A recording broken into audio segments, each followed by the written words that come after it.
Hi, I'm Deb from Traillight. Today I'm going to show you through the control panels in the Benimar Motorhome. Follow me.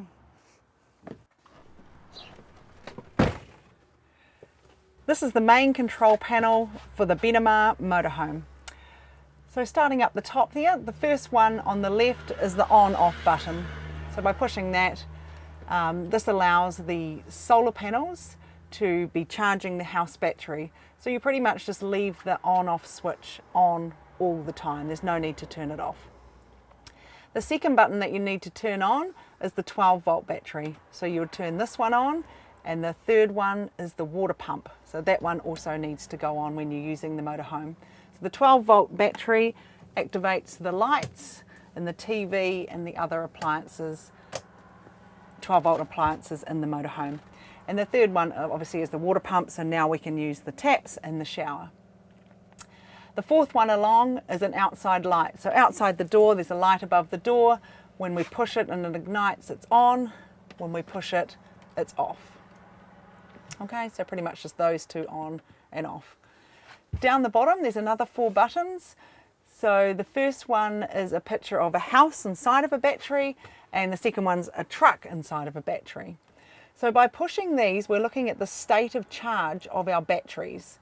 So if we push the house battery, we're seeing that it's pretty much 100% charged, which is a good position for your house battery. It's really important that you look after your house battery and ensure that it doesn't drop below 50%. If you see it getting close to that 50%, it's important that you drive to a campsite or at home where you can plug in and charge on the 240 to bring it back up to full charge. Your battery will also charge from driving. There's a trickle charge that comes over, and it also gets charged from the solar panel. The truck battery, we can look at that. So that's 100%, almost 100% as well. Now that's good, nothing draws off your truck battery, and that's going to charge as you travel. So the third button down the bottom is a picture of some water in a tank. So underneath the motorhome, there's 2 tanks. There's a freshwater tank and a wastewater tank. So by pushing this button here, we're looking at how full our freshwater tank is. And as you can see, this is not full because it should have green lines going all the way up. So it's really just checking your levels. There isn't a button to push to check your wastewater levels, but it's just common sense in that when you've used all your fresh water and it gets down to that last red line, you need to empty your waste and refill back up with fresh. There is an indicator at the very top of the grey tank, and when your grey tank is full, a little red light will light up next to this little picture of the grey tank, and that means it's at capacity and needs to be emptied. And then the fourth one along is a dimmer.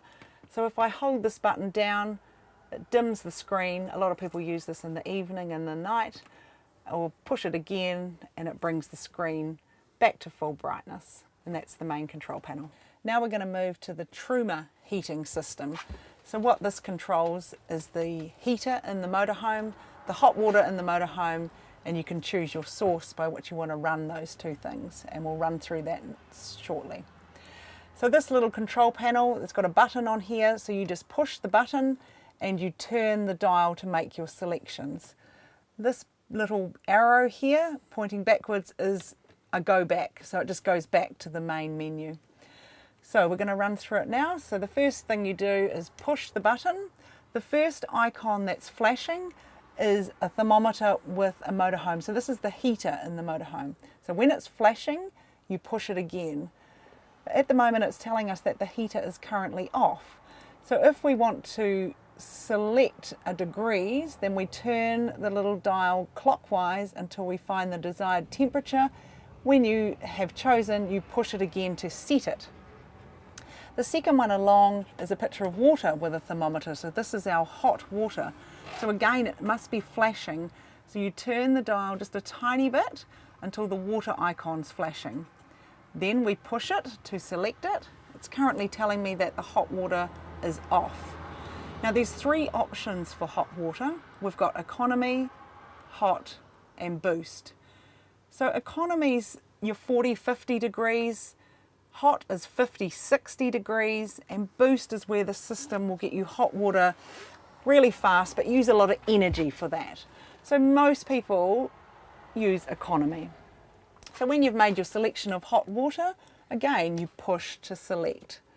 The third selection along is our source, so how we're camping. Are we freedom camping or are we plugged into 240?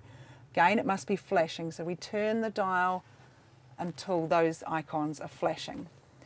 When they're flashing, we push. So if you're freedom camping off-grid, or you want to run your heater and your hot water by gas, you'll select gas and then you push again to select. If you're at a campsite or at home using 240, you turn the dial to the right to choose electric 1 or electric 2. So the difference between electric 1 and electric 2 is if you're at a campsite, plugged directly into the camp's power supply, you would use 2. If you're at home using an adapter, then you'd use EL1. You see there is another 2 options in between called mix 1 and mix 2. We don't use those in New Zealand. We don't mix gas and electricity. So your options are going to be gas or at the campsite EL2. But again, you must push to make your selection. So we'll just choose gas. The fourth one along is a fan. So throughout the motorhome, there's these little vents which your hot air is going to come out for the heater. So again, when it's flashing, you've got to have it flashing, so you turn the dial to the right until the fan icon is flashing. We push, and you can have that air coming out econo or high, depending on your choice. And then you choose again. So as you can see up on the top, so once we've turned everything on, up the top there you can see the water icon is flashing. Now what that means is the hot water is heating up. It'll take about 10 to 15 minutes, and when that flashing stops, then you have hot water. Then there's another 3 little icons down the bottom here, so we'll run through those now. So the one on the left is a timer.